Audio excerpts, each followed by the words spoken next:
ছেলে এবং ছেলের মা দুজনেরই কিন্তু পকোড়া খেতে অনেক পছন্দ। তো যে কারণে কিন্তু ঘরে একটু চিকেন ছিল ফ্রিজে। তো সেই ফ্রিজ থেকে কিন্তু সেই চিকেনটা বের করেই আজকে পকোড়া বানাবো। তো চিকেনটাকে একটু কুচি কুচি করে নিয়েছি, আর হাড়গুলো একটু আস্তই কিন্তু আছে।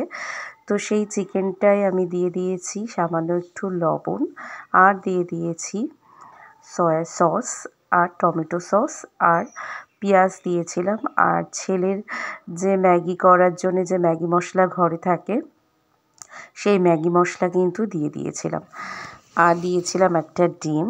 তো সমস্ত কিছুকে কিন্তু আমি ভালোভাবে মেখে নিয়েছিলাম চটকে চটকে, আর মাখার পরে কিছুক্ষণের জন্য কিন্তু আমি রেস্টে রাখবো বলে রেখে দিয়েছিলাম।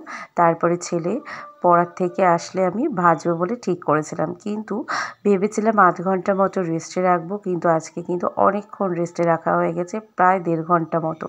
তো তারপরে কিন্তু আমি 2 থেকে 3 চামচ বেসন অ্যাড করেছিলাম।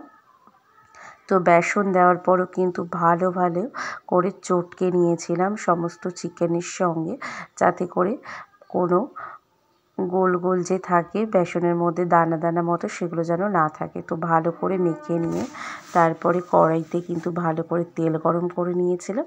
নেওয়ার পরে একটা একটা করে চিকেন পকোড়ার পিস কিন্তু ছেড়ে দিয়েছিলাম।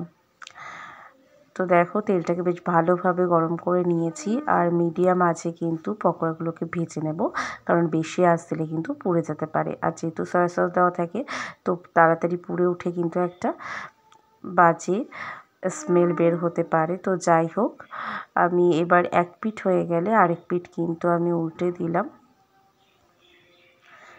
তো দেওয়ার পরে এবার কিন্তু নামিয়ে নেব।